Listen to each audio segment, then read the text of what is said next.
अर्जुन विषाद, विषाद मतलब दुख, विषाद था जब अर्जुन रो रहे थे।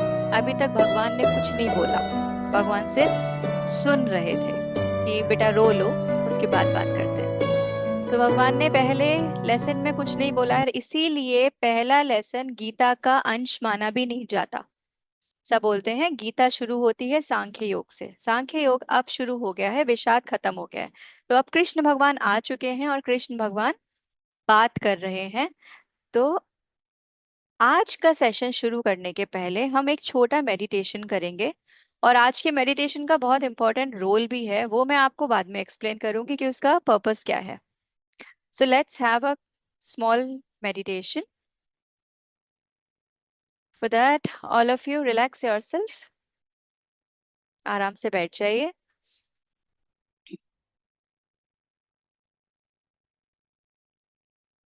आंखें बंद, आसन जो हमने डिस्क्राइब किया था, हाथों की हथेलियां ऊपर की ओर खुली हुई, आपके पाँव पे, मेरुदंड सीधा, स्पाइन स्ट्रेट, चेहरे पे स्माइल, आपके कंधे पीछे, पेट अंदर।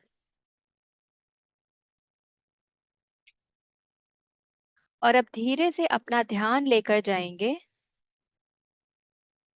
अपने आज्ञा चक्र पे।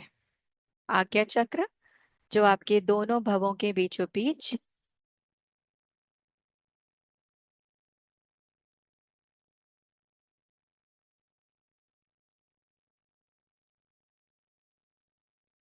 आज्ञा चक्र वो स्थान है, वो जगह है जहां से ईश्वर आपसे खुद बात करते हैं। तो आपका ध्यान आज्ञा चक्र पे। और अगर आपके जीवन में कोई ऐसा है जिसको आप गुरु के रूप में मानते हो, आप उनको विजुलाइज कर सकते हैं, और नहीं तो भगवान कृष्ण को सिर्फ विजुलाइज करें, उनका आवाहन करें, इन्वोक करें, और उनको कहें कि वो आपका मार्गदर्शन करें। उनको कहें कि इस गीता के हर एक शब्द को मैं पूर्ण रूप से आपको समर्पित करती हूँ या करता हूँ, और आप मुझे वो ही समझाएं जो समझाने की मुझे इस समय जरूरत है। तो ईश्वर आज्ञा चक्र से, इंट्यूशंस के माध्यम से आपको गुरु के रूप में या ईश्वर के रूप में आपको गीता समझाएंगे। इस चीज पे विश्वास रखें। 2 पल के लिए चुप हो जाती हूँ। आप महसूस करें अपना और भगवान कृष्ण का कनेक्शन, और महसूस करें कि इस पल वो यहाँ पे विराजमान है।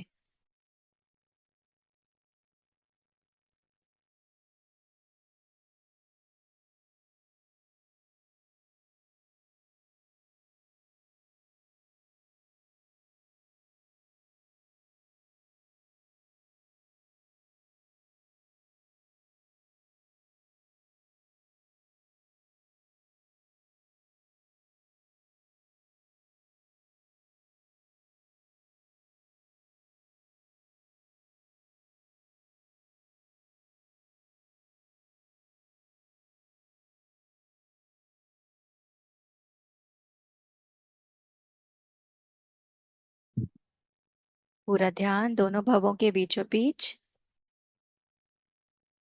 इस पल भगवान कृष्ण साक्षात आपके साथ, आपके इंट्यूशंस के रूप में आपके अंदर विराजमान हैं।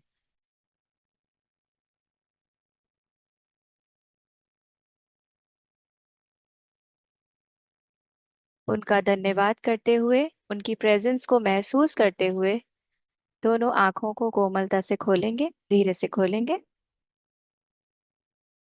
तो सांख्य योग की शुरुआत होती है जब भगवान कृष्ण अर्जुन के विषाद पे उनसे कहते हैं कि हे पार्थ, जाओ और इंट्रोस्पेक्ट करो खुद को, अपने आप को चेक करो कि तुम इतना अपसेट क्यों हो, तुम इतना घबराए हुए क्यों हो, तुम्हें अपने फ्यूचर का डर क्यों लग रहा है, तुम अपने पास्ट के बारे में क्यों सोच रहे हो। तो जरा वापस इस पल में आ जाओ और पूरा ध्यान अपने इंट्यूशंस पे दो। देखो कितना अच्छा दिन है आज, टीचर्स डे वाले दिन हम गुरु और इंट्यूशंस के बारे में बात कर रहे हैं। इस भगवत गीता में कृष्ण भगवान को गुरु और ईश्वर दोनों का रोल प्ले करना है। तो आप, वो अर्जुन से बोलते हैं कि अपने इंट्यूशंस पे ध्यान दो और अपने धर्म के लिए लड़ो। धर्म क्या था? जो युद्ध हो रहा था। अब अगर आप लोगों को याद हो तो जब महाभारत होने के पहले कृष्ण भगवान गए थे, कृष्ण भगवान गए थे कि संधि हो जाए, युद्ध ना हो, और दुर्योधन से बात करने के लिए गए थे कि तुम एक टुकड़ा अपने राज्य का दे दो पांडवों को तो युद्ध नहीं होगा। मगर दुर्योधन ने बोला, मैं रत्ती भर भी कुछ नहीं दूंगा, मैं कुछ नहीं दूंगा। इसका क्या मतलब हुआ? मतलब कि ईश्वर ने अपने तरफ से कोशिश की या फिर गुरु ने अपनी तरफ से कोशिश की कि भैया ज्यादा कोई एफर्ट्स ना डाले हुए गुरु के ज्ञान से आसानी से ये व्यक्ति समझ जाए, इसके पांचों चक्रास एक्टिवेट हो जाए और इसको बहुत ज्यादा फाइट ना करना पड़े और ये अपने रास्ते पर वापस आ जाए, मतलब अपने घर वापस आ जाए। क्योंकि जो जर्नी है वो हर आत्मा की, हर सोल की यही जर्नी है कि वो अपने घर से निकली, 100 साल के लिए वेकेशंस पे यहाँ पे आई, बहुत सारी लर्निंग थी, उसको कुछ कुछ सीखना था, वो सीखा और घर वापस चली गई। मगर हुआ क्या? आत्मा यहाँ उलझी हुई है। तो जो वासना थी, जो दुर्योधन के रूप में वासना थी, कामना थी, बुराइयां थी, उन्होंने ईश्वर को भी जकड़ने की कोशिश की, उनको भी पकड़ने की कोशिश की। तब ईश्वर ने बोला कि हाँ ठीक है, ट्राई कर लो, यहाँ कुछ नहीं होने वाला, और अगर तुम ऐसा करोगे तो युद्ध निश्चित है। तो भगवान ने पहले कोशिश की थी मगर कुछ हुआ नहीं, तो वो बोलते हैं कि देखो भैया, मैंने तो कोशिश की मगर कुछ नहीं हुआ, इसका मतलब तुम्हें अब अपना धर्म करना पड़ेगा। धर्म क्या है? अपना इनर फाइट। जो अपने जीवन में, हर किसी की लाइफ में जो भी जीवन में जितनी भी परेशानियां आती हैं, सफरिंग्स आती हैं, उनसे लड़ना तो खुद और ही पड़ता है ना। कोई सिर्फ ज्ञान दे सकता है, सिर्फ समझा सकता है, बता सकता है, इसके बियॉन्ड कोई कुछ कर सकता है? फाइट खुद की है, स्ट्रगल खुद का है। यही कृष्ण भगवान उनको समझा रहे हैं। अब देखो लाइफ में, यहाँ बहुत सारे बिजनेसमैन होंगे, जॉब करते होंगे, नहीं तो हम सब अपनी अपनी लाइफ में कुछ ना कुछ इन्वेस्ट तो करते ही हैं। किस किस तरीके के इन्वेस्टमेंट करते हैं? कुछ लोग होते हैं जो इन्वेस्ट करते हैं, आज इन्वेस्ट किया और सोचा कि कल प्रॉफिट होगा। कुछ लोग इन्वेस्ट करते हैं, आज भी प्रॉफिट हो जाए और कल भी प्रॉफिट हो जाए। कुछ लोग गलत जगह पे इन्वेस्ट कर देते हैं जिसमें आज भी कोई फायदा नहीं हुआ, कल भी कोई फायदा नहीं हुआ। सबसे समझदार कौन होता है? जिसको आज भी फायदा हो गया और कल भी फायदा हो गया, मतलब ऐसा, ऐसे वाले इन्वेस्टमेंट करे। तो इस केस में अर्जुन किस टाइप के थे? अर्जुन वो थे जो अभी का फायदा सोच रहे थे बट आगे उनको नुकसान होने वाला था, इसके बारे में वो सोच ही नहीं पा रहे थे। तो कृष्ण भगवान उनको बताते हैं कि अगर तुमने अभी अपने धर्म को नहीं अपनाया, अपने फाइट नहीं किया तो क्या होगा। वो बोलते हैं लोग तुमको इररिस्पॉन्सिबल बोलेंगे, लोग तुमको बोलेंगे कि अपने धर्म से भाग गया, अपनी रिस्पॉन्सिबिलिटीज को नहीं देखा और अपना कर्तव्य को छोड़ के भाग गया। किसी भी योद्धा के लिए इससे बड़ा थप्पड़ कुछ नहीं हो सकता कि वो अपनी जिम्मेदारियों से भाग गया। फिर दूसरा उन्होंने बोला, दूसरा, तुमको ना तो कभी स्वर्ग मिलेगा ना मोक्ष मिलेगा।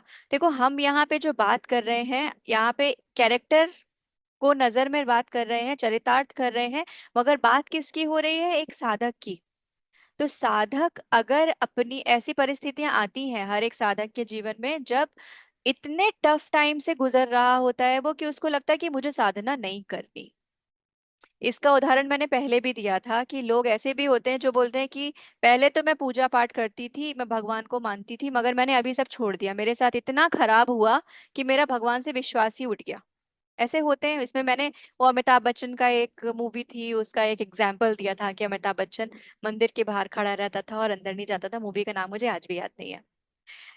तो ऐसी सिचुएशंस आती है लाइफ में जब इतनी टफ होती हैं कि आपको लगता है कि बस अब छोड़ देते हैं, अब यहाँ से कुछ नहीं होने वाला। तो ये धर्म अगर छोड़ दिया तो पहली बात तो ये कि आप अपने रास्ते में जिस जिस काम के लिए बेसिकली हम यहाँ पे आए हैं इन फॉर्म ऑफ सोल, उसमें ये हो जाएगा कि ये इरिस्पॉन्सिबल है, अपने धर्म से भाग गया। दूसरा, ना स्वर्ग मिलेगा ना मोक्ष मिलेगा, ये चक्कर चलता रहेगा। तीसरा, जो अकीर्ति होगी, डिफेमिंग होगी, उसकी तो बात ही अलग। तो अर्जुन एक्चुअली इन सब बातों पे मानना शुरू हुए थे कि अच्छा ऐसा कैसे। तो डिफेमिंग भी होगी, तुम्हारे बारे में लोग खराब बातें करेंगे। तो ऐसा मत सोचो, थोड़ी दूरदर्शिता रखो, अपने धर्म के लिए लड़ो, क्योंकि तुम्हारा धर्म सिर्फ तुम्हारे लिए नहीं है। तुम्हारा धर्म यहाँ पे खड़े इन लोगों के लिए और पूरे समाज के लिए है कि गलत लेसन आगे नहीं जाना चाहिए। इसलिए तुमको मैंने चुना है कि तुम ये युद्ध करो, तो वो तुम्हें करना पड़ेगा, ये कृष्ण भगवान अर्जुन को बोलते हैं। मतलब कि आपके जीवन में जो भी चल रहा है उसके लिए लड़ो, उसके लिए मेहनत करो, और उससे पीछे मत हटो कि मुझसे तो नहीं होगा, मैं नहीं कर सकती या मैं नहीं कर सकता। तो वो उससे आपको कभी कुछ भी हासिल नहीं होगा। फिर उसके बाद कृष्ण भगवान बताते हैं कि ईश्वर और इंसान एक ही है। जो इंसान है मीन्स ह्यूमन, ह्यूमन का काम ही ये है कि वो पृथ्वी पे आकर भगवान को जान पाए। अब देखो ये काम, ये वाली अपॉर्चुनिटी किसी जानवर को, किसी जीव जंतु को, पेड़ पौधों को मिली क्या कि वो ईश्वर को जान पाए, वो सेल्फ रियलाइज कर पाए, वो आत्मबोध कर पाए, अपने बारे में, अपने अंदर इतना विशाल ब्रह्मांड है उसके बारे में जान पाए। किसी को नहीं मिला, इंसानों को मिला। इसीलिए बोलते हैं सबसे अच्छी योनि होती है इंसान की। तो इंसान को भगवान ने मौका दिया कि तुम जाओ और जानो कि तुम सच में कौन हो। तो इंसान ने गड़बड़ क्या करी? वो तो रिश्ते नाते, रुपया पैसा, मेरा घर, मेरे बच्चे, मेरा स्वास्थ्य और इन सब में अटक गया। वो भूल ही गया कि भगवान थे कहाँ। उसको रियलाइज हुआ एक सर्टेन टाइम के बाद, ना तो मेरुदंड सीधा है ना स्पाइन सीधी है कि वो बैठ पाए। तो कमर में दर्द है तो कभी घुटनों में दर्द है, तो कभी किसी चीज का प्रॉब्लम है तो कभी किसी चीज का प्रॉब्लम है। जब बॉडी ही आपकी वीक हो रही होगी, फिट नहीं होगी, तो कैसे बैठोगे? कल बड़ा अच्छा मैं किसी का एक पॉडकास्ट सुन रही थी, कोई हिमालयन योगी थे। तो वो बोलते ही वॉज वेरी यंग, मतलब कुछ 20s 30s के बीच की उनकी एज होगी। तो उनके साथ यही चैलेंज आता है कि लोग उनको देखकर बोलते हैं अरे आप तो इतने यंग हो। मतलब यंग हो तो आपके पास कहाँ इतना ज्ञान होगा? 60 साल का आदमी सामने खड़ा है तो वो समझेगा मेरे मैं ज्यादा मैच्योर हूँ, मगर एक कम उम्र का आदमी कम मैच्योर है। तो उन्होंने बड़ा खूबसूरती से जवाब दिया कि यंग हूं तो क्या, 72 घंटे की समाधि है मेरी। तो उन्होंने बोला 72 घंटे की समाधि है मेरी, 72 घंटे की समाधि लगाने के लिए शरीर तो होना चाहिए। तो ये 60 70 में थोड़ी, 60 साल 70 साल में थोड़ी ना मुझे ऐसा शरीर मिलेगा। तो यहाँ पे भी वो यही बोल रहे हैं कि इंसान आया ही यहाँ पे यही जानने के लिए कि आत्मा और परमात्मा एक है। उसको जानना जरूरी है, इनमें ना भटक के, अपने मोह, अपने गुरु, अपने भाई, अपने रिश्तों में ना अटक के उनके प्रति जिम्मेदारियां निभाओ, मगर इस यात्रा पे आगे चलते रहो। और अगर तुमको लगता है कि तुम सब कुछ नहीं कर सकते, क्योंकि कई बार ऐसा भी बोलते हैं लोग, तो क्या सन्यासी बन जाएं क्या? मत करो। गृहस्थी में हो तो कम से कम ईश्वर का एक तत्व तो अपना सकते हो, कोई एक चीज, कि हमेशा खुश रहेंगे, हमेशा आनंद में रहेंगे, दूसरों के लिए सेवा करेंगे, कंपैशनेट रहेंगे, अनकंडीशनल रहेंगे। कुछ भी, कोई एक क्वालिटी तो कम से कम एक जीवन में हम अपना सकते हैं ना। तो ये कृष्ण भगवान अर्जुन को बोलते हैं थोड़ा सा कंट्रीब्यूट तो करो कम से कम, कोई बात नहीं फिर से भेज दूंगा, फिर से आ जाना, मगर आगे बढ़ना, यहीं पे गोल गोल गोल गोल मत घूमते रहो। अब कृष्ण भगवान ने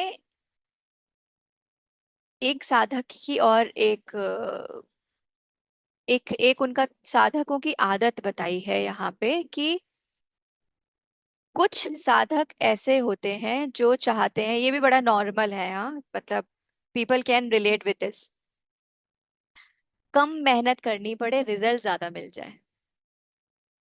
अर्जुन क्या कर रहे थे? अर्जुन परेशान थे और अर्जुन चाह रहे थे मुझे किसी को मारना ना पड़े।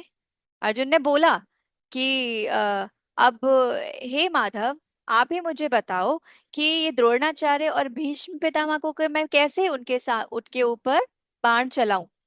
तब वो कृष्ण भगवान बोलते हैं कि भीष्म पितामह और वो कौन थे? द्रोणाचार्य। उनके खुद के संस्कार और उनका खुद का अहंकार, अपने खुद के संस्कार अपने खुद का अहंकार को मारने में उसकी मोह में अटके हुए हैं अर्जुन। और वो बोल रहे हैं इनको कैसे छोड़ूं मैं। तो यहाँ पे कृष्ण भगवान इस चीज को बिल्कुल डिसअप्रूव करते हैं कि बहुत से ऐसे साधक होते हैं जो कोशिश करते हैं कि थोड़ी देर में मुझे ज्यादा रिजल्ट मिल जाए, या फिर काम करना ही ना पड़े और बहुत ही अच्छा रिजल्ट मिल जाए। ये तो मेरे साथ भी बड़ा होता है। मेरे पास फोन आते हैं, अपर्णा कितनी देर करना पड़ेगा, कितने दिन का सेशन होगा, कितने घंटे बैठना पड़ेगा। तो मैं कोशिश तो करती हूँ उनको एक एक मिनट से धीरे धीरे धीरे धीरे एनकरेज करने की। मगर ये लोगों में होता है, अरे मैं तो 2 दिन से बैठ रही हूँ मगर कुछ हुआ ही नहीं। अरे चमत्कार थोड़ी ना होगा, टाइम दो ना। तो यहाँ पे उसी की बात है कि लोग एफर्ट्स कम डालना डालना चाहते हैं और रिजल्ट बड़े बड़े चाहते हैं। और ये सिर्फ साधना के लिए ही नहीं, ये हमारी लाइफ में भी अप्लाई होता है। हमें छोटे रास्ते चाहिए। हम बड़ी मेहनत से डरते हैं, हम उससे बचते हैं। हम कोशिश करते हैं कि कम मेहनत में ज्यादा आउटपुट मिल जाए। तो कम मेहनत में ज्यादा आउटपुट भी तब मिलेगा जब हमने अपनी स्मार्टनेस डेवलप कर ली है। और वो भी कब आएगी? एक्सपीरियंस के साथ। तो एक्सपीरियंस कब आता है? जब बहुत सारी मेहनत पहले कर चुके होते हो। तो जब आपने एक्सपीरियंस गेन कर लिया तब शायद आप कम समय में ज्यादा अचीव कर सकते हो, मगर उसके पीछे बहुत कुछ है और बहुत सारी मेहनत जुड़ी हुई जुड़ी हुई है। फिर कृष्ण भगवान ने ना साधक के बारे में तो बोला ही है, गुरु के बारे में भी बोला है। मतलब इसमें उन्होंने जो वर्ड यूज किया है वो तो नपुंसक यूज किया है कृष्ण भगवान ने। मतलब जो कोई और लाइफ उत्पत्ति नहीं कर सकता, कुछ और क्रिएट नहीं कर सकता। तो उन्होंने शिष्य को भी बोला है और गुरु को भी बोला है। अब गुरु को क्या मतलब है? शिष्य का तो समझ में आया, जो कम मेहनत करना चाहता है। गुरु कैसे? तो कृष्ण भगवान ने कहा वो गुरु जो अपने शिष्यों के अंदर आत्मबोध यानी सेल्फ रियलाइजेशन की इच्छा जागृत नहीं कर सका, वो गुरु भी यूजलेस है। मतलब कि गुरु का काम हाथ पकड़ के जीवन भर चलते रहना नहीं है। गुरु का काम है सिर्फ ऊपर से गाइड करना, मगर अंदर खुद जाना पड़ेगा। इसीलिए आज के टॉपिक का नाम है इंट्यूशंस है, जो मैं अगले अगले कुछ मिनट में आपको बताऊंगी कि सारा खेल इंट्यूशंस का है। गुरु का काम सिर्फ आपको दिशा दिखाना है, बट मेडिटेशन तो आपको ही करना पड़ेगा। आंखें बंद करके इंट्रोस्पेक्ट आपको ही करना पड़ेगा। अपने ऊपर काम खुद ही करना पड़ेगा, अपना धर्म और कर्म आपको खुद ही करना पड़ेगा, अगर आप कुछ अचीव करना चाहते हैं लाइफ में तो। और जो गुरु अपना हाथ पकड़ के रखने की कोशिश करता है और ये नहीं बताता कि तुम्हें खुद करना पड़ेगा, उस गुरु को भी कृष्ण भगवान ने अप्रिशिएट नहीं किया है।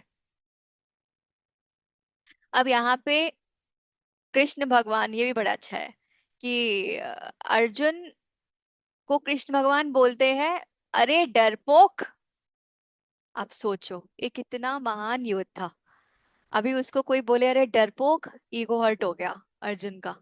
And he felt so bad. मगर कामली अर्जुन ने बात करी और अर्जुन ने बोला हे मधुसूदन। इसमें भी देखो, हम लोग बोलते हैं कि कृष्ण भगवान के इतने सारे नाम हैं, मगर इन नाम के पीछे मतलब है। मधुसूदन मतलब मधु नाम के दैत्य का, सूदन मतलब उसको मारने वाले, हे कृष्ण। तो ये याद दिला रहे हैं कि जब आपने मधु का वध किया था, उस समय मैं था आपके साथ, मतलब मैं योद्धा था। तो आप मुझे कैसे काबर्ड बोल सकते हो? मगर कृष्ण भगवान यहाँ पे कावर्ड उनको क्यों बोल रहे हैं?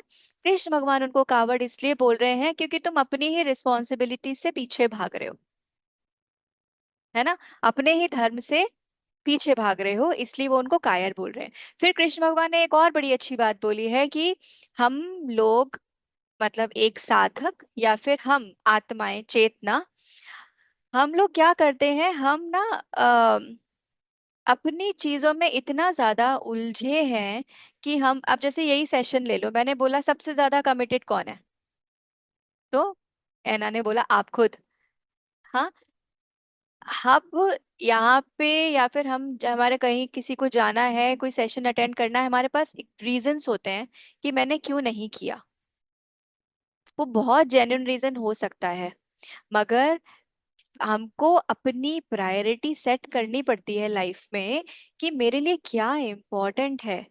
क्या मैं पूरे दिन में आधा घंटा नहीं निकाल सकती? क्या मैं सिर्फ फोन लगाकर, यहाँ पे कुछ लोग हैं जिन्होंने अपना वीडियो ऑफ करके रखा है, they must be into something, कुछ कर रहे होंगे, ट्रैवल कर रहे होंगे, या फिर कोई काम कर रहे होंगे, या बच्चों के साथ होंगे, मगर दे चूज कि कम से कम हेडफोन लगा दें, कुछ तो सुनाई देगा, मतलब कि प्रायोरिटी हो गई।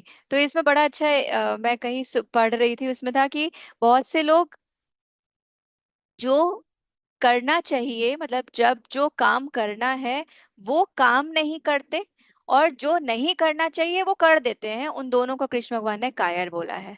मेरे बेटी के बच्चे घर पे आए हुए हैं, मुझे उनका ध्यान रखना है, इसलिए मैं अटेंड नहीं कर सकती। आपके बच्चों का किसने ध्यान रखा था, जो आपको अपने बेटी के बच्चों का ध्यान रखने की जरूरत है?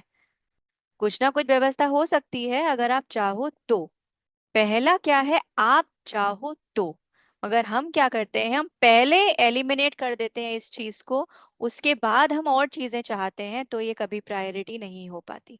तो हर एक चेतना हमेशा अग्रेसिवली क्यूरियस रहनी चाहिए, ये जानने के लिए और इस रास्ते पर चलने के लिए कि यार मुझे जानना है कि जर्नी क्या है, मुझे सेल्फ रियलाइजेशन के रास्ते पर जाना है। लाइफ तो सबको यही 100 साल की मिली है, आजकल वैसे ही किसका 100 साल तक जीवन जाता है, पता नहीं कितने साल हमारे हाथ में है। जितना समय है उसको मैक्सिमम यूटिलाइज करने के लिए मेहनत तो करनी पड़ेगी, है ना। और ये ऐसी मेहनत है जो किसी को दिखाई नहीं देती, कोई इसमें आपको अप्रिशिएट नहीं करता, अप्रिशिएट भी आपको खुद करते हो, और मोटिवेट भी आप खुद करते हो। तो हम ही हैं सब कुछ करता धरता कि हम इस रास्ते पे आगे बढ़ पाए, तो विल पावर बहुत जरूरी है। अब मैंने आपसे एज प्रॉमिस इंट्यूशन शब्द का इस्तेमाल किया कि भगवान हमसे बात करते हैं इंट्यूशंस के माध्यम से। इंट्यूशन शब्द तो डेफिनेटली सबने सुना होगा, ये इंट्यूशंस होता क्या है। अब इंट्यूशंस के साथ काम कैसे किया जाता है ये जानना बहुत जरूरी है, जिससे कि आप इंट्यूशंस के साथ जी पाओ। तो इंट्यूशन कोई ऐसी चीज नहीं है जो किसी के पास है और किसी के पास नहीं, सबके पास होती है। जैसे आपके पास 5 सेंसेस होते हैं, वैसे आपके पास सिक्स्थ सेंस भी होता है, और जो सिक्स्थ सेंस है उसको इंट्यूशन कहा गया है। ठीक है। इस धरती, इस पृथ्वी के बारे में हम कितना जानते हैं? जितना हमने किताबों में पढ़ा है, पॉडकास्ट में सुना होगा, इंटरनेट में सुना होगा, बस।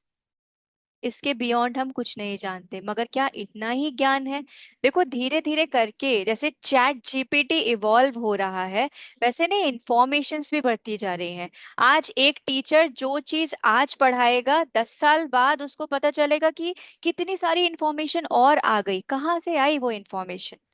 मतलब कोई तो है जो एक्सप्लोर कर रहा है, धीरे धीरे धीरे धीरे करके एक्सप्लोर करके ज्ञान बढ़ता है, तो हमको भी अपने आप को अपग्रेड करने की बहुत जरूरत है। मगर किताबों में एक लिमिट के बाद लिखा जा सकता है जो रिसर्च किया है, और या फिर कुछ किताबें ऐसी भी हैं जिनको लोगों ने अपने इंट्यूशंस के माध्यम से उन किताबों को लिखा है, ऐसी किताबें भी हैं, मगर ये उनके इंट्यूशंस उनके हिसाब से। आपको जो मैंने आज पहला मेडिटेशन कराया उसमें मैंने आपसे क्या कहा कि ईश्वर आपको उस तरह से गाइड करे जो गाइडेंस की आपको जरूरत है। जो गाइडेंस की ऐना को जरूरत है वो शायद मुझे नहीं, जो विवेक जी को जरूरत है वो दिव्या को नहीं। सबकी अलग अलग टाइप की चैलेंजेस हैं, अलग टाइप की लाइफ है, इट्स वेरी सब्जेक्टिव। सबको अलग अलग गाइडेंस चाहिए। मगर आप में से अगर किसी ने आजमाया हो कभी, तो होता है ना कि हमने कोई किताब खोली रैंडम, स्पेशली भगवत गीता के साथ तो बहुत होता है, रैंडम कोई पेज खोला और उसमें वो जवाब मिल गया जो आपके मन में चल रहा हो। किसी ने ट्राई किया है कभी? मैंने बहुत किया है। तो हाँ, आपने भी किया है, यस। तो ये क्यों होता है? मतलब कि ज्ञान है, यही यही घूम रहा है हमारे ही आसपास। समझ के हिसाब से वो हमारे सामने खुल जाता है। वो समझ कहाँ से आती है? इंट्यूशन से। जब आप किसी चीज को मैनिफेस्ट करने की ठान लेते हो, आप बोलते हो भगवान मुझे ये चाहिए, भगवान मुझे ये चाहिए, भगवान मुझे ये चाहिए, भगवान मुझे ये चाहिए। भगवान आते हैं, इंट्यूशंस में बताते हैं कि देखो ऐसे ऐसे ऐसे ऐसे करो, ये काम हो जाएगा। ठीक है। मगर उसके लिए सबसे पहले तो ये बिलीफ होना जरूरी है कि हाँ, ये मेरी इंट्यूटिव गाइडेंस है। क्योंकि हमारा जो लॉजिकल माइंड है और इवन हमारा जो ब्रेन है, वो इतना स्ट्रांग है, वो हमारे इंट्यूशंस को जानने ही नहीं देता। और इंट्यूशंस, जब हम इंट्यूशंस के साथ काम करना शुरू करते हैं ना, तब वो बहुत फीबल होते हैं, बहुत ही फीबल होते हैं। मतलब अगर आपने कोई चीज सोची कि मेरे मन में कोई सवाल आया, तो उसका जवाब अगर आपने चाहा कि मुझे इंट्यूटिवली आए, वो जवाब डेफिनेटली आएगा। और वो पहला जवाब जो आपके मन में इन फॉर्म ऑफ थॉट आएगा, वो आपका इंट्यूटिव गाइडेंस होगा। मगर आपका मन, आपका दिमाग, आपके नोशंस, आपके पुराने संस्कार इतना जल्दी से उसको कैप्चर करेंगे कि वो इंट्यूटिव थॉट तो कहीं गायब हो जाएगा और दिमाग के लॉजिकल थॉट्स उसके ऊपर आकर बैठ जाएंगे और वो आपको कंफ्यूज कर देंगे। तो ये कैसे डेवलप हो सकता है? जब हम अपने इंट्यूशंस को प्रैक्टिस करें और खुद पे बिलीव करें। और जब कभी भी कोई चीज का सवाल पूछे, रोज करना चाहिए ये प्रैक्टिस, एवरी डे। कुछ भी प्रैक्टिस भी बताती हूँ मैं, 2-3 प्रैक्टिस कैसे करो जिससे डेवलप हो। रोज प्रैक्टिस करो, रोज सवाल पूछो और विश्वास रखो कि जवाब आएगा। और जो पहला जवाब होगा वो इंट्यूटिव होगा।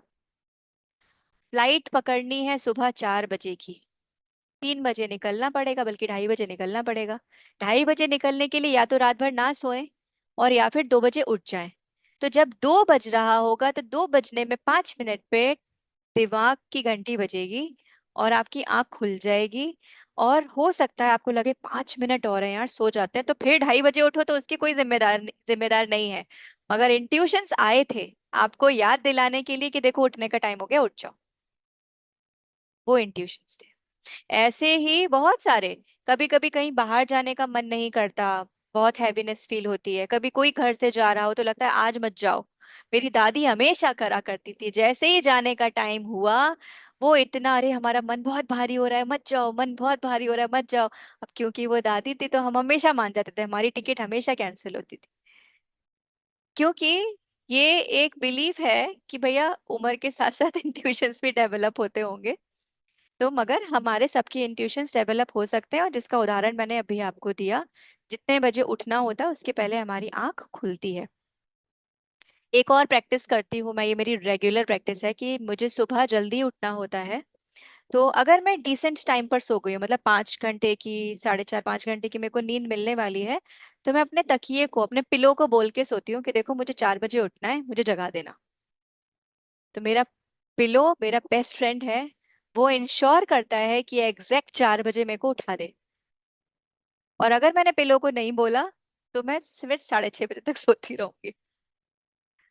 ये भी क्या है? ये इंट्यूशंस और बिलीफ। अभी पिलो में कोई जान थोड़ी ना है। मगर आपने अपने अंदर ये दिमाग में डाला कि मुझे 4 बजे उठा देना, मुझे 4 बजे उठना है, तो 4 बजे आपकी बॉडी क्लॉक ने आपको रिमाइंडर दिया और आपको उठा दिया। ठीक है। दूसरा, सोचो, जैसे मैंने बोला कि ये हमारा अर्थ के बारे में आप कितना जानते हो। देखो आपका जो कांटेक्ट है वो किससे है? हम 2 डायमेंशन में रह रहे हैं। 2 डायमेंशन मतलब हम क्या देखते हैं? जो हमें आसपास दिखाई देता है, बस। मैं यहाँ बैठी हूँ, मुझे स्क्रीन पे जितने लोग हैं वो दिखाई दे रहे हैं और मुझे अपना रूम दिखाई दे रहा है। और आप लोगों के जो छोटे छोटे छोटे रूम का जो भी व्यू मुझे आ रहा है वो मुझे आ रहा है। सेम चीज आपके साथ भी होगी। अभी आप यहाँ बैठ के कितना देख पाओगे? अपना कमरा भर देख पाओगे बस। अभी सोचो, आपका व्यू यहाँ से एलिवेट करके ऊपर चला जाए, ड्रोन पे चले गए, आप एरियल व्यू पे हो, तो आपको अपना घर पूरा दिखाई देगा? आपको घर पूरा दिखाई देगा, आस पड़ोसियों के घर भी दिखाई देंगे, किसके घर में क्या चल रहा है ये भी दिखाई देगा, है ना? तो ये हमारा एक्सपेंशन हो रहा है कॉन्शियसनेस का। और ऐसे ही धीरे धीरे धीरे धीरे एक्सपेंशन होता जाता है, व्यू एक्सपेंड होने लगता है। अब जैसे मैंने बोला, इस अर्थ के बारे में, इस पृथ्वी के बारे में जानते कितना हो, वही जो देखा सुना, दैट इज 2D, 2 डायमेंशन। जब आप एलिवेट होगे, आपका कॉन्शियसनेस एलिवेट होगा, आपके intuitive energies, intuitive power expand होंगी, आपका कॉन्शियसनेस एक्सपैंड होने लगेगा और आपको ज्यादा चीजें दिखाई देने लगेंगी। फिर ये machine, body, body is a machine जिसमें सोल ट्रेवल कर रही है। उसका काम है इस बॉडी का उपयोग करके सही तरीके से एक लाइफ से दूसरी लाइफ में जाएगी, ये लाइफ को प्रॉपर यूटिलाइज करके। अब सोचो इस मशीन के बारे में कितना पता है। अब मानो आपकी कोई फैक्ट्री है और उसमें अगर आपको अपनी मशीन्स के बारे में नहीं पता, आप कैसे उसको ढंग से ऑपरेट कर सकते हो? अग्री? छोटी छोटी सी चीजें हमारे घर में, मोबाइल, मोबाइल में कितने ऐसे फीचर्स होते हैं जिसके बारे में हम जानते ही नहीं हैं। एक आईटी वाले बंदे के पास लेके जाओ या फिर आज के जेनजीज के पास लेके जाओ, तो वो बताएंगे अरे आपको ये भी नहीं पता, बिकॉज दे हैव एक्सप्लोर्ड मोर, हमने नहीं किया। और पीछे चले जाओ अपने मम्मी पापा के पास, तो उनको तो सिर्फ फोन करना आता है, फोन रिसीव करना आता है और ज्यादा से ज्यादा व्हाट्सएप करना आता है बस। तो ये क्यों? क्योंकि इस मशीन के बारे में एक्सपेंशन नहीं हुआ, एक्सप्लोर नहीं किया। वो कैसे होगा? जब आप अपने इंट्यूशंस का ऑप्टिमम यूटिलाइजेशन करोगे। अब क्या एक समुंदर को मैं एक कप में भर के आपको दे सकती हूँ? नहीं ना। पूरे ओशियन को मैं आपको एक कप में भर के नहीं दे सकती। इसी तरीके से मैं क्या, इस दुनिया का कोई भी आपको सारा ज्ञान नहीं दे सकता। वो ज्ञान आपको खुद हासिल करना पड़ेगा। और वो कैसे होगा? जब आप आंखें बंद करके बैठोगे, तब आपका कॉन्शियसनेस एक्सपेंड होगा और 2D से 3D, 3D से 4D, 4D से 5, 6, 7, 8, 9, 10 और ना जाने कितने डायमेंशंस आगे आएंगे। And you will get to know more and more about this universe, about yourself, about the purpose. Purpose क्या है? सबसे बड़ा क्वेश्चन मार्क तो यही है, हमारा पर्पस क्या है? अपर्णा बोल रही है कि सोल का पर्पस ही ये होता है कि वो अपने घर से निकली, यहाँ पे नॉलेज लिया और फिर से वापस चली गई। मगर जितने साल यहाँ पे रही, वहां का भी तो कोई ना कोई पर्पस होगा ना। वो क्या है? पर्पसलेसली जी रहे हैं, सुबह उठे, ऑफिस गए, ऑफिस से घर आ गए, खाना खाया, बच्चों के साथ टाइम स्पेंड किया, बीवी से बातें की, हस्बैंड से बातें की, सो गए, खत्म हो गया, अगला दिन फिर चालू हो गया। ये लाइफ हम जी रहे हैं। There should be some purpose. तो वो सब कैसे पता चलेगा? आंखें बंद करके you have to go inside. Krishna भगवान इसी के बारे में बात कर रहे हैं पूरी गीता में। और पूरी गीता जो हुई है वो इंट्यूटिव हुई है। अभी गीता में बड़े बड़ी प्यारी बातें बहुत जल्दी, अभी अर्जुन बोलेंगे ओके मुझे समझ में आ गया, मैंने अभी तक वो कृष्ण भगवान को ऐसे देखो, मधुसूदन बोला उन्होंने, हे माधव बोला, मतलब अभी तक वो ये नहीं माने हैं कि ये भगवान है। और एक जगह पे कृष्ण भगवान को ऐसे भी बोला है, अरे माधव अगर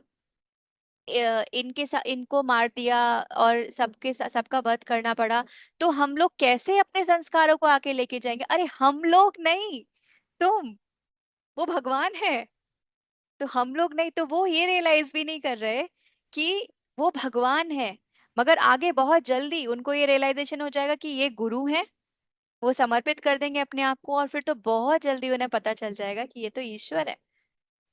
मैं किससे बात कर रहा था अभी तक? फिर एक बड़ी अच्छी एक्सरसाइज है कि आप जो भी पढ़ते हो, आप जो भी सुनते हो, उसमें पहले सरेंडर डाल दो कि मैं यहाँ से वो इंफॉर्मेशन लूं जिस इंफॉर्मेशन की मुझे जरूरत है। जैसे मैंने अभी बोला कि हर कोई की समझ अलग है, हर किसी की जरूरत अलग है। तो अगर आप अपने इंट्यूशंस को प्रिपेयर करना चाहते हो तो हर एक इंफॉर्मेशन को ऐसे सीख करो कि वो आपके इंट्यूशंस आपको गाइड करें कि यहाँ पे ये वाला ज्ञान तुम्हारे लिए है। तो ये वाला लेसन मैं मेडिटेट कराऊं चाहे नहीं कराऊं, मन में ये भाव लेकर जरूर आया करो कि यहाँ पे कुछ मुझे ऐसा मिलेगा जो मेरे काम का है ना, जो कृष्ण भगवान शायद सिर्फ मुझे ही बोलना चाह रहे हैं। जैसे मैंने लास्ट टाइम पे आपको बताया था कि जब ये सेशन मैंने शुरू करने के बारे में सोचा, तो मेरी भाभी का उसी दिन मुझे फोन आया, बोलती है दीदी मेरा बड़ा मन है भगवत गीता करने का और आपने मैसेज डाला। तो जैसे ही उन्होंने मुझे ये चीज बोली ना कि आपने मैसेज डाला और मैं ये सोच रही थी कि मैं भगवत गीता किसी से सीखूं, तो मेरे को तुरंत ये गाइडेंस आ गई कि Aparna, you have taken a correct decision, ये हमने ही तुमको बोला है ऐसा करने को। मतलब भगवान ने कंफर्म करा दिया दो लोगों की आपस में बात करके कि उन्होंने निश्चित किया है कि तुम ये चीज करो। और इन सब लोगों के दूसरा एक तरीका है कि जब आप कोई किताब पढ़ते हो, अ, सबको कुछ ना कुछ पढ़ने की आदत होती है, किताब को पढ़ने के पहले हाथ में लेके अगेन सरेंडर योरसेल्फ एंड से द सेम थिंग, इस किताब से मुझे वो मिले जिसकी मुझे जरूरत है। अच्छा, कभी नोटिस किया है जब कोई बुक में हम कोई चैप्टर पढ़ते हैं तो कई चैप्टर ऐसे निकल जाते हैं ऊपर से, और कुछ एक पैराग्राफ पे आपकी नजर पड़ती है, बोलते वाह यार क्या बात लिखी है इसमें। उसी चैप्टर में सब कुछ जा रहा था ऊपर से, बट एक पैराग्राफ आपको एकदम कनेक्ट हो गया। क्यों? क्योंकि वो पैराग्राफ आपके लिए था, बाकी चीजें आपके लिए थी ही नहीं। तो उसमें बुरा मानने की बात नहीं है और अपने आप को ब्लेम करने की बात भी नहीं है कि यार मेरे को तो समझ में ही नहीं आया, इसको ज्यादा समझ में आ गया। तो उसको वो समझना था, आपको ये समझना था, तो वो ही समझाया जाएगा आपको जिसकी आपको जरूरत है। मगर इस चीज के लिए आपको ये भरोसा होना चाहिए कि ऐसा ज्ञान मेरे पास इसलिए आ रहा है क्योंकि कृष्ण चाहते हैं मैं ये सीखूं, मैं ये जानूं। तो हमारे लाइफ में कोई भी कोइंसिडेंस नहीं है, एवरीथिंग इज प्री डिसाइडेड। ये कब समझेगा? जब हमारा व्यू चेंज होने लगेगा, टू डायमेंशन से निकल के हमारे डायमेंशंस चेंज होने लगेंगे, तब समझ में आएगा। आपको वो कहानी याद है जब कृष्ण भगवान ने अपना मुंह खोल के अपनी माँ को दिखाया था तो उनके अंदर ब्रह्मांड दिखाई दिया था? अब क्या ब्रह्मांड कृष्ण भगवान के ही अंदर है? नहीं, वो ब्रह्मांड हम सब के अंदर है, बट पता कैसे चलेगा? आंखें बंद करके और अपने मेडिटेशन में जाके।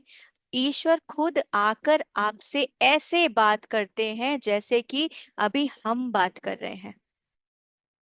और मेरा तो ये भी बिलीफ है, मैंने कितने लोगों से ये बात बोली है, मतलब जैसे जो मेरी लाइफ में इंपॉर्टेंट है और जिनसे मेरे को नॉलेज मिलता है, मैं बात करती हूँ अपने, स्पेशली दीज स्पिरिचुअल कन्वर्सेशन। तो वो बोलेंगे अरे वैसे तो आपको पता होगा, मगर फिर भी हम बता रहे हैं, अरे वैसे तो आपको पता होगा। मैं पूरे समर्पण के साथ जाती हूँ, मैं बोलती हूँ देखो, मेरा ये मानना है कि God talks to me through you. जब आप किसी से बात करते हो इस विश्वास के साथ कि ईश्वर आपसे बात कर रहा है, तो वो ही मिलेगा जिसकी आपको जरूरत है। तो यहाँ कोई कोइंसिडेंस नहीं है, everything is planned and God is talking to you from various direction. God is making you perfect in every aspect of life. Why I am getting suffered in my life, मेरी life में इतनी परेशानियां क्यों है? Because God is making you perfect. वो कोई एक छोटू सा एस्पेक्ट भी नहीं छोड़ेंगे कि चलता है, उनकी लाइफ में कुछ भी नहीं चलता। वो तो उन्होंने अगर चुन लिया कि इस व्यक्ति के साथ काम करना है, तो वो डेफिनेटली आपको परफेक्ट बना के ही चैन लेंगे। क्योंकि जैसे मैंने शुरू में बोला, भगवान को, भगवान ये चाहते हैं जब यहाँ आए हो तो मुझे जान के वापस आना। और पूरा ना जान पाओ, जितना जान पाओ उतना जान लेना। तो जब ये जानना चाहते हैं कि मुझे जान के वापस आना, तो फिर तो बस वो चाहते ही है, मतलब वो और आप एक हो, एक दिन ऐसा आएगा, वो डायमेंशन आएगी जब आप बोलोगे अरे वाह यार हम तो अलग थे ही नहीं, कभी हम तो एक ही थे। समझ आया इंट्यूशंस? कैसे प्रैक्टिस करना है? I will request all of you, please practice in tuitions. एक बात और बता देती हूँ जो बड़ी स्कैरी है। जब हम आध्यात्मिक रास्ते पे चलते हैं ना, तो अहंकार भी आ जाता है। इसको बोलते हैं आध्यात्मिक अहंकार, स्पिरिचुअल प्राउड, स्पिरिचुअल ईगो। ये बहुत स्कैरी है। ये स्पिरिचुअल ईगो क्या करता है, ये जगह जगह पे भले आप नहीं बोलो, ये बार बार आपसे ये कहलवाएगा, अरे मैं तो ये करती हूँ, अरे मैं तो ये करती हूँ, अरे मैं तो ये करती हूँ। जो एक्सपैंड हो रहा है, वो जो करता है वो इतना ही है, क्योंकि बहुत जानना है। हम जितना भी कंट्रीब्यूट कर रहे हैं हमारे हिसाब से, वो इतना है, वो अपने पास रखो। और जो भी आप एक्सपेंड कर रहे हो या एक्सपीरियंस कर रहे हो, उसको ना समर्पण करते जाओ। Be grateful for that. कोई भी अच्छी चीज हुई आपके हाथों से, कोई अच्छा, कुछ भी अच्छा हुआ आपकी लाइफ में, चाहे वो स्पिरिचुअल एक्सपीरियंसेस हुए, चाहे आपने लाइफ में कोई अचीवमेंट किया, इमीडिएटली शो योर ग्रैटिट्यूड। हे भगवान, बहुत अच्छा करवाया आपने, और आपके कारण आज मुझे ये चीज मिल गई। मैं कब से इस चीज के लिए प्रेयर कर रही थी, कब से मैं चाहती थी। क्योंकि हम पूरे समय जब मांग रहे होते, तब तो मांगते रहते हैं, मिल जाए मिल जाए मिल जाए। जब मगर जब मिल जाता है, उस समय थैंक यू बोलना भूल जाते हैं कि अरे वाह, आई हैव अचीव दिस। तो इससे बचे रहना, ये डाउनफॉल की निशानी है। ये ऊपर नहीं जाने देगा, नीचे ले आएगा। और ये बार बार आता है। मैं 2 घंटे साधना करती हूँ, मैंने ये करा है, बहुत तो हम डरावना है। भी सीख रहे हैं। तो आपको मैंने पहले से आगाह कर दिया कि इस चीज का थोड़ा ध्यान रखना। समर्पण, जिसका सबसे अच्छा तरीका है, समर्पित करते जाओ, बी ग्रेटफुल, आभार व्यक्त करते जाओ, कभी नहीं आएगा। ठीक है, ऑल क्लियर।